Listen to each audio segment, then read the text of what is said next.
Hi guys, welcome back to part 2 of this painting and rendering process for this piece that I've called Scorpio. If you've not watched part 1, you'll be a little bit lost, so make sure you go back and watch that before coming back here and watching the rest of the video. So we're just going to jump straight into it. So this is the place that we left it in the last video. There were still some things that needed to be done, the flowers needed to be rendered, and some additional rendering needs to happen on the character. What you'll notice is that there is a gradient from top to bottom, so I added an overlay filter, which starts with a red warm tone at the top and fades into a cool green teal colour at the bottom of the character's neck. So diving straight into doing flowers. And doing the flowers was a very arduous and tiring process.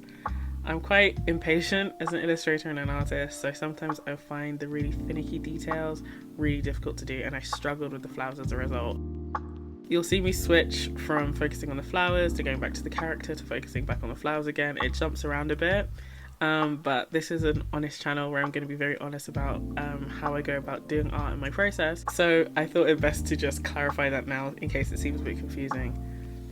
So with the flowers, I used a cooler / neutral tone brown. It's kind of a purpley brown to do the shadows on the flowers. I use a translucent pencil brush. I'll include the name here because I don't think I've included at any point in the video, which if you find that helpful, let me know, so I'll make a note of that for future videos. The pencil and tool that I used for the shadow for the flowers is buildable, so it allows me to create depth with the shadow, which I found really helpful. I didn't have a reference for the shadow, so I was playing a lot of it by ear, and I think you can see that in how I go about it. Looking back on it now, I think I would change a lot about how I went about shading the flowers specifically, but I think it came out really well regardless. I'm still really proud of this piece. It's just now I'm a year removed, I know a lot better, and I'm a lot better with finding references. I was very impatient back then, but you know, this is an honest channel. I'm going to be honest about all the things with my art, kind of remove all the mystery behind it.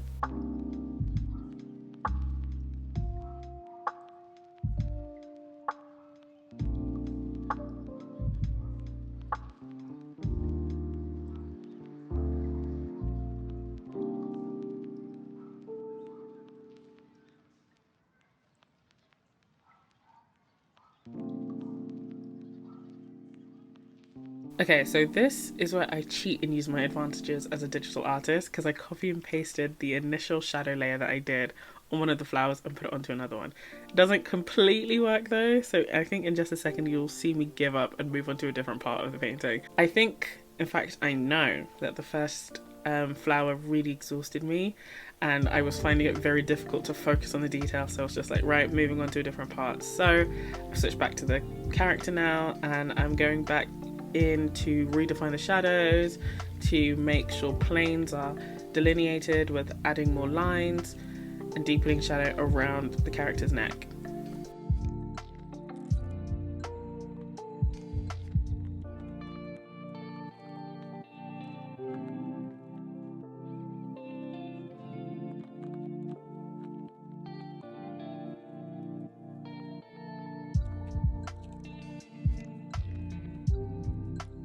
You'll see me just go in and add things to the shadow layers. So there are 3 shadow layers. There's the cool coloured one in a teal colour, then I've got a brown and a slightly darker brown. So I've got 3 layers of shadows just because I really enjoy the depth and the visual interest that is created when you layer 3 on top of each other. Looking back now, I would just put it all on one layer.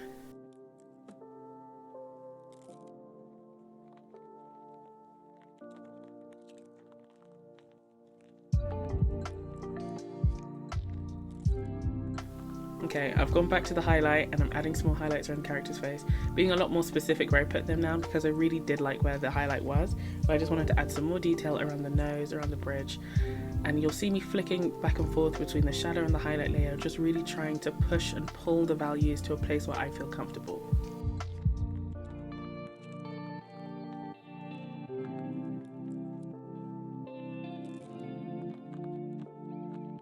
Gone back to the flowers, regained my stamina, and I am just adding a shadow to the flowers again, using the same neutral brown tone that I was using initially. I feel a lot more confident at this point, I remember, because I'd already done 2 or 1.5 at this point, and I felt like I understood the form of the flower a lot better, and was a lot more confident in my brush strokes and where I was putting shadow. I also made sure to add shadow caused by flowers overlapping each other. I thought that would be a really important detail and kind of make things feel a little bit more grounded. Looking back now, I might shift things and might push values a little bit more specifically on the flowers, but I still do really like how it came out. I think the character's face is incredibly detailed, and I think it draws the viewer's eye to the face rather than the flowers, which are just more of an accessory. I was thinking about adding highlight to the flowers, but ultimately I decided against it. You'll see me go back to the first flower that I did the shadows for, now more confident with my skills, and adjust and push and pull things a bit more.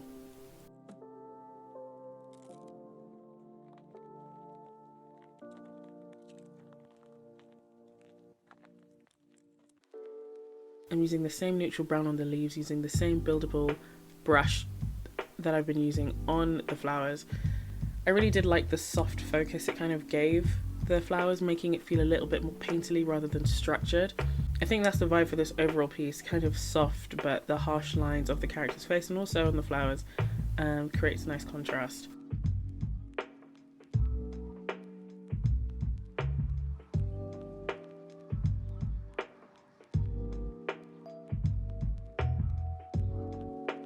In this piece, you will see me faffing around a lot with blend modes. It's just how it is. Now I feel a lot more confident in my skills as an artist, and if I was to do this again, I'd just put everything on the same layer. Trying to keep track of layers is so exhausting, and my focus on keeping track of a lot of layers is just terrible. I find it so tedious.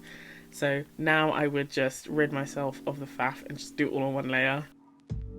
Going back onto the flowers now, trying to block in all the shadows. I will probably adjust them later because knowing me, and if you've watched both videos, you'll see that I do go back and forth a lot.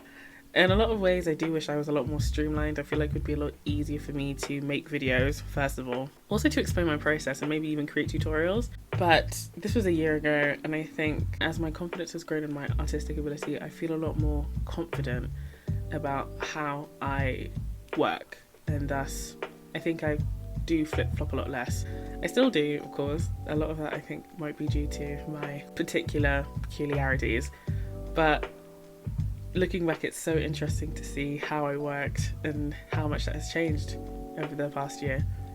I do have another video which shows a process which is a lot more recent, and I think you'll be able to see the more streamlined way that I work now. So keep an eye out for that. It's half edited. It is a lot of work. It was a really long video and it's difficult to streamline down, but I'm really excited to show you my new artistic process, or specifically how I did rendering for that specific piece. So keep an eye out for that one.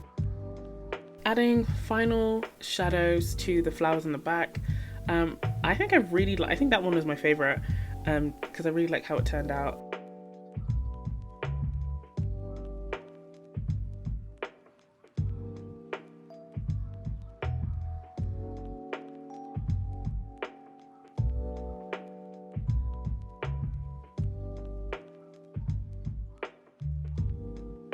I added a little overlay just to push it further to the back. I learned a tip which was to put everything in grayscale so you could really see the values. It kind of flattens the piece and tells you where you might need to add more shadow, where you might need to add more highlight. So that's what I've just done here. It allowed me to push the shadow on the character's face, specifically around the temples and the lips where I wanted to add more depth or detail. It also helped me to push highlights as well, which meant that when I took off the black overlay filter, I could see where I wanted to add more detail, and I really like how it came out. It is a habit which I have used ever since, and I think it's a really good one for artists to learn so they can better understand values and how to push and pull them so that their piece is visually interesting. I debated adding some highlight on the lip and making it really glossy. I'm not sure if I keep that in. I think I do keep it on the bottom lip but not on the top lip, just because I didn't want the character to look like they had fancy gloss bomb on. Maybe I do though, so.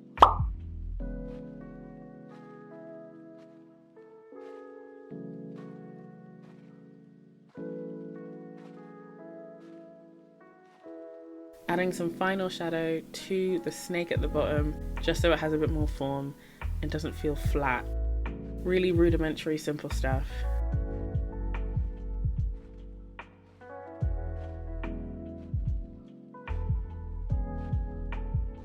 Again, faffing around with blend modes. Gone back with the black hue filter just to push values a little bit more. You can see me adding highlights around the eyes, the temples, the brow bridge, the cupid's bow, and around the nose. I used a white and I'm just blending it out just so I can highlight those areas specifically.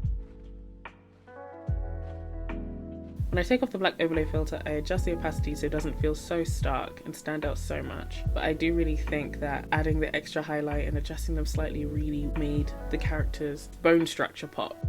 I was debating adding more jewellery to the character's face, trying to make it more visually interesting. Also, just because I have a lot of facial piercings, I tend to put a lot of facial piercings onto the characters that I illustrate. Decided against it, kept the one across the nose bridge though, just because give your characters what you can't give yourself, right? This is when Procreate first came out with gradient maps, so I was having a lot of fun with that. Decided against that and went on to do some good old-fashioned colour adjustment. A lot of faffing around in this bit, trying to get everything perfect, trying to balance the colours in the ways that I want to, try and push the warmth and pull the warmth.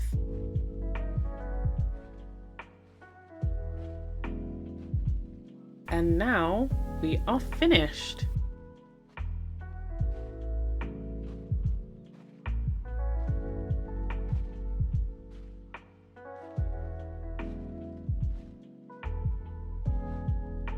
Thank you so much for watching. I really hope you enjoyed. I hope my explanation really helped and you got to see a lot more of my artistic journey and my artistic style, how I arrived at this point.